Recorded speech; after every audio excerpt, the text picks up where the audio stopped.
नमस्कार, मैं हूं देवेंद्र शर्मा। गीता वेद पुराण में आप सभी का स्वागत है। इस वीडियो में आप देखेंगे बाबा रामपाल की सबसे बड़ी भ्रांति का पर्दाफाश, जिसमें बाबा कहते हैं कि श्री कृष्ण जी अगर भगवान थे तो उन्होंने अभिमन्यु को जीवित क्यों नहीं किया। सिर्फ एक मोरध्वज के पुत्र ताम्रध्वज को जीवित करने से श्री कृष्ण भगवान नहीं हो सकते। उसको पहले उन्होंने कटवाया, फिर उसकी आयु शेष थी, इसलिए उन्होंने जीवित कर दिया। ऐसा बाबा रामपाल जी कहते हैं। बाबा रामपाल जी, आप शास्त्रों से अनभिज्ञ हैं।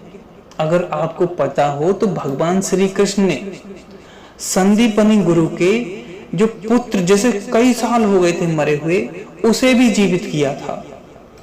भागवत पुराण के अनुसार देवकी के जो 6 पुत्र थे जो कंस के द्वारा मारे गए थे, उन्हें भी भगवान श्री कृष्ण जी ने जीवित किया था।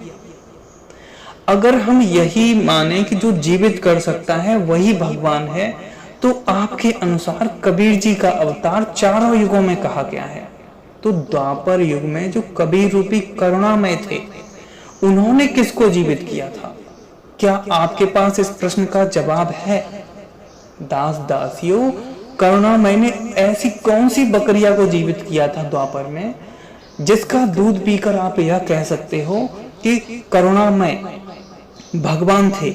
अगर जीवित करने वाले को ही आप भगवान मानते हो, तो करुणामय ने द्वापर युग, जो कलयुग का 4 गुना होता है, उसमें किसको जीवित किया था? कमेंट करके अवश्य बताएं। चलिए आगे बढ़ते हैं हम अपनी वीडियो की तरफ।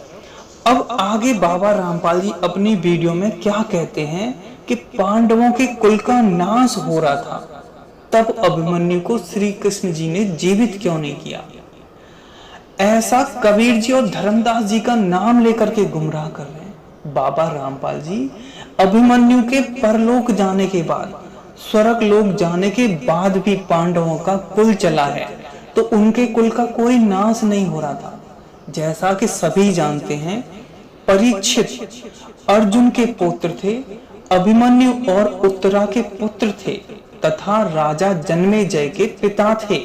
तो बाबा रामपाल जी, कबीर जी और धर्मदास जी, वो तो ज्ञानी थे, आप उनका नाम लेकर के गुमराह नहीं कर सकते, क्योंकि सभी जानते हैं परीक्षित को। चलिए जानते हैं वास्तविकता।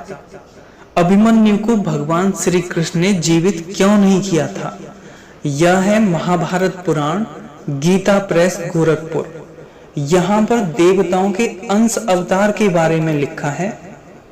इसे हम यहाँ से पढ़ते हैं। चंद्रमा का पुत्र वर्चा अभिमन्यु हुआ था। वर्चा के जन्म के समय चंद्रमा ने देवताओं से कहा था, मैं अपने प्राण प्यारे पुत्र को नहीं भेजना चाहता, फिर भी इस काम से पीछे हटना उचित जान नहीं पड़ता। असुरों का वध करना भी तो अपना ही काम है, इसलिए वर्चा मनुष्य बनेगा तो सही, परंतु वहां अधिक दिनों तक नहीं रहेगा। इंद्र के अंश से नर अवतार अर्जुन होगा, जो नारायण अवतार श्री कृष्ण से मित्रता करेगा। मेरा पुत्र अर्जुन का ही पुत्र होगा। नर नारायण की उपस्थिति न रहने पर मेरा पुत्र चक्रव्यूह का भेदन करेगा और घमासान युद्ध करके बड़े बड़े महारथियों को चकित कर देगा। दिन भर युद्ध करने के बाद सायंकाल में वह मुझसे आ मिलेगा। इसकी पत्नी से जो पुत्र होगा वही कुरुकुल का वंशधर होगा। सभी देवताओं ने चंद्रमा की इस उक्ति का अनुमोदन समर्थन किया। तो यह थी वास्तविकता।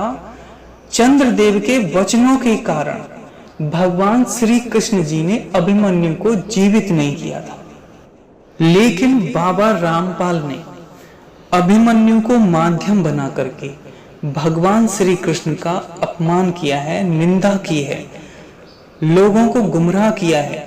जो भगवान श्री कृष्ण को भगवान मानते हैं, उनको गुमराह किया है। ऐसे ही प्रमाणित वीडियो के साथ जल्द हाजिर होंगे। जय हिंद, जय भारत।